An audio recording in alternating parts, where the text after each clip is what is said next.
Thank you. Firstly, I will introduce myself. So my name is Cosmin Elefterescu. I'm the Chief Operating Officer for Titan Research. I'd like to take a moment to thank our hosts and organizers, Helmut, Tess, as well as Team Internet and everybody behind this event. I think we definitely need more events like this in London. We need to work together, we need to meet more, because my first day in the domain industry was at an ICANN event, at a domain event in Hamburg last year. And what I found was more than just a group of people buying, selling, trading domains or working in the domain industry, but in most cases, a close family and a close group of friends. So I would encourage everyone to attend more and more events, more and more networking opportunities like this. And again, thank you to the organizers. In terms of what I'm going to cover today is the domain, global domain market, a short analysis and trends of the market. I've used for this external data as well as internal data from Titan Research. I'm probably going to spend around 15 minutes on the presentation and another 10-15 minutes on questions and answers. If you want, afterwards, I'll be at the Veg Box Cafe, I believe, and we can have more conversations and we can chat more about domains and how we see the market. So, about Titan Research shortly. So we are founded officially as an organization in 2023. However, we did existed for quite a few years before that as part of other organizations. We're currently 11 and we're based in London by King's Cross. You can visit us at our offices. We're more than friendly. And our founders, as you can see in the photo, you probably know Ellie, Richard, and James. They've been in the industry for years. Michael was saying this morning that the internet started 41 years ago. I think it actually took off with Windows 96. We have more than 60 years of cumulative experience in the industry. Our main area of focus is domain acquisition and monetization. We hold a portfolio of domain and we work with probably most organizations, or we have worked with most organizations in the domain space. Now, we have a different approach to domain acquisition. We have a lot of data, a lot of data, and we buy algorithmistically. So we don't have people looking through domains. We don't look at the names of the domains. We have algorithms and everything is done programmatically and through integrations. Now, if we start looking at the market, there's currently 360 something million domain names across about 1,600 TLDs currently. Now, obviously, we have a new round of TLDs coming up, and I'm sure the number of TLDs will increase probably dramatically. Now, also, smallest TLDs, there's quite a few with one domain, like .0. I know someone mentioned that horse earlier. However, .com is still the category king and it holds about 155 million domains. Now, in terms of trends, there's been an upward trend year on year. So we've seen about 6 million domains increase, or a 1.6% increase overall across all TLDs. If we look at GTLDs, we have about 155 million .com domains. The reason why .com isn't in this graph is because every other GTLD here would become like a small dot. However, if we look at the trends behind .com, it actually decreased year on year by about 1.8 million domains. So about 1.1%, while as you've seen, the trend was an increase, which means there's other TLDs, either GTLDs, country code TLDs, that have increased quite massively. Now, the renewal rate is constant across all TLDs at around 70%, a bit more for .com domains, which is normal, a bit less for the other ones. If we break it down even more, and if we look at what happens with .com domains, we would see that only about 56% of them are truly active domains, right, that respond. So you have available around 36% and then another 18% that are redirects. Everything else, they either have a return on access denied, or there is no response for them. That doesn't mean they're not active. There could be mail servers there, that could be other private ports open, there could be servers, but they're not through websites. And for the ones that do reply, and if we look at the redirects, most of them redirect to a different .com domain.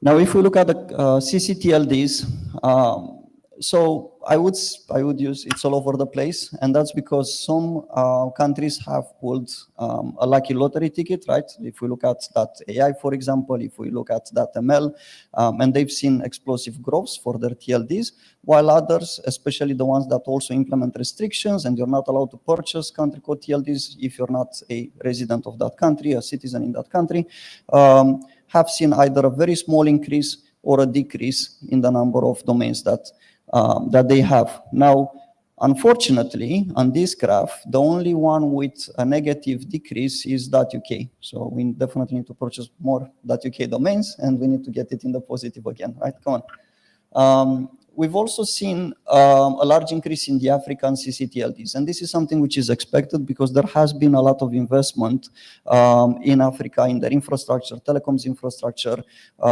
as well as modernizing the overall country. So it's only normal for them to take off. If we're looking at the top 10 growing TLDs, there's not one of them are your regular TLDs, right? However, most of them are linked to potentially new trends, right? Or old trends. And we've seen, for example, growth of 2,000%. Now, that doesn't mean they reach millions of domains, right? If a TLD has 10 domains and someone buys 1,000 domains, then you see exponential growth. That doesn't mean it's a huge TLD. And the reason why AI wasn't on any of the graphs, right? Because everybody mentioned AI and how big the TLD is and how popular it is. It's actually just 400,000 domain names. So if you compare it to .com, it's insignificant in terms of actual number of domains. The reason why, again, it's also expensive to purchase an AI domain. It's not a few dollars. So talking about AI, if we look at overall artificial intelligence and the domain industry, because everybody mentioned it, I think definitely AI will be transformative for the industry over the next few years. I think through artificial intelligence, no matter the area of the industry you're looking at, no matter the player, I think AI will play a role, right? Even if you're a single domain buyer, through artificial intelligence, you can get recommendations for the domain you want to purchase. If you're an SEO company, through AI, you can do automated SEO. If you're a parking company, keywords can be recommended for you, and so on and so forth. So I think AI will definitely be transformative in the next 3 to 5 years.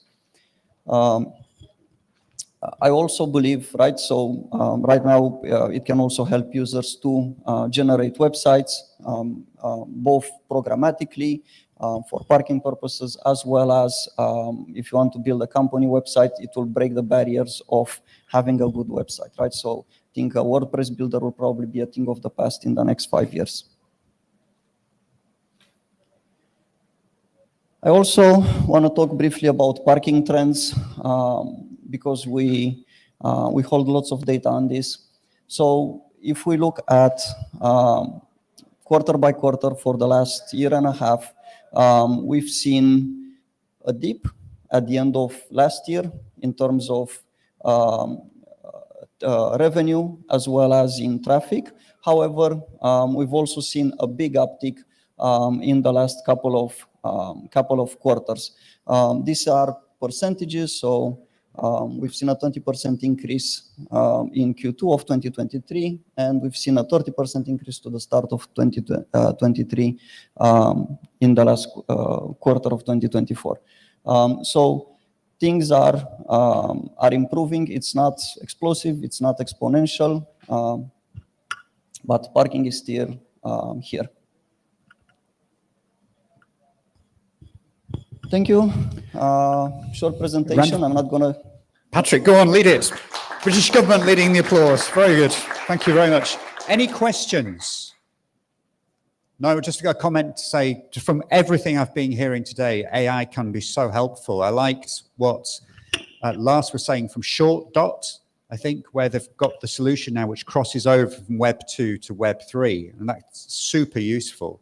But what would be even more useful is if automatically it detected, okay, in Web 3, my domain has been taken, and it goes off and is, if possible, able to resolve who actually owns it or who could be contacted to get hold of it and comes back to you. That would be just amazing. And Yeah, definitely potentially more who should be contacted, not necessarily who owns it, right? We're talking about GDPR and other factors here, exactly, right? And that's the European thing. regulations, but definitely can help in this direction up to a certain point. Because for me, just one thing is all of us on our smartphones, the average smartphone user has 60, 70, 80 apps, but we only use 5 of those apps every day. And the average person, 3 of those are chat related.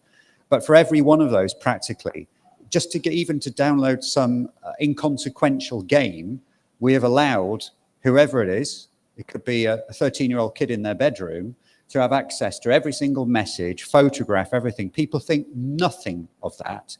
Yet here we are, and with the government, with ICANN, regulators, everything, talking about GDPR, regulations for this, regulations for that. But we as individuals give everything away without a second thought. So there's some real difficulties. You are right. You are right. Yeah, it's really tough. We have a question. Yep. Thanks for sharing. Do you, with all this programmatic stuff, do you develop your own tools or are you using third-party tools? And what is your kind of setup for that? In most cases, we have our own bespoke tooling built by, we have a bespoke engineering team and we have bespoke tooling. We do use, obviously, open libraries where needed. We don't want to reinvent the wheel, but most of the stuff we have, especially for the sheer amount of data we use, is built in-house and bespoke.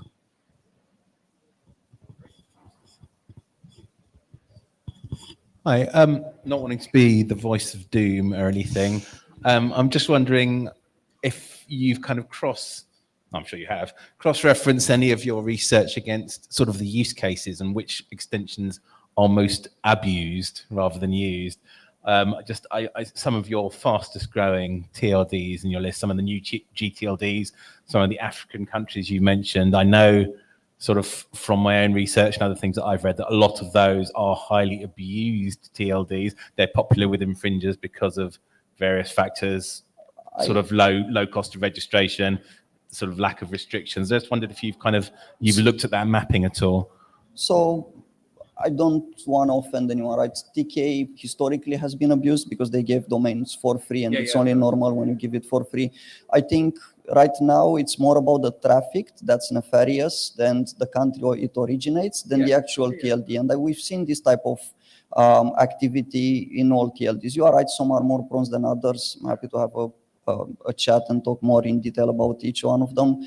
But realistically, I would look more at the traffic, the type of traffic, patterns. I think that would point in the right or in the point to the wrong traffic. I'm not saying that the countries themselves are responsible, but it's interesting to see that you have these particular TLDs that are just inherently. You are right. Some of them are more abused than others. It's also because of rules and regulations. Last TLDs don't have to abide by ICANN regulations, so then things can go. Yeah, that's interesting. Yeah, cool. Thank you. Anyone else? Yes.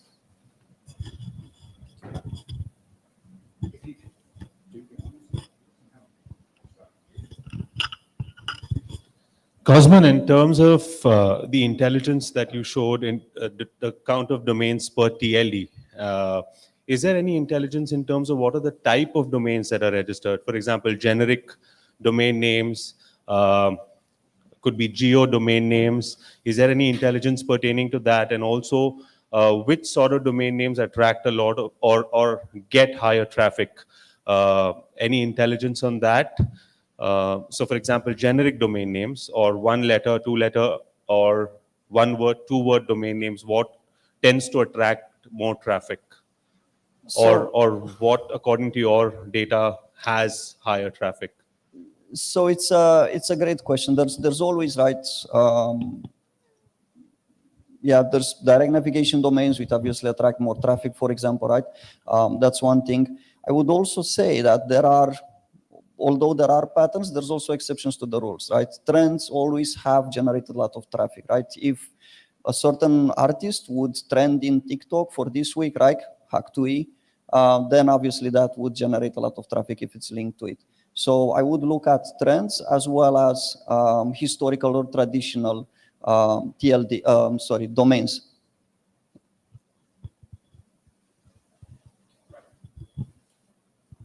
Anyone else? Anyone got any more? No. Test, would you like to say some final words and talk about this evening a little bit? Just thank you, Cosmin. Fabulous information. Thank you, I appreciate it.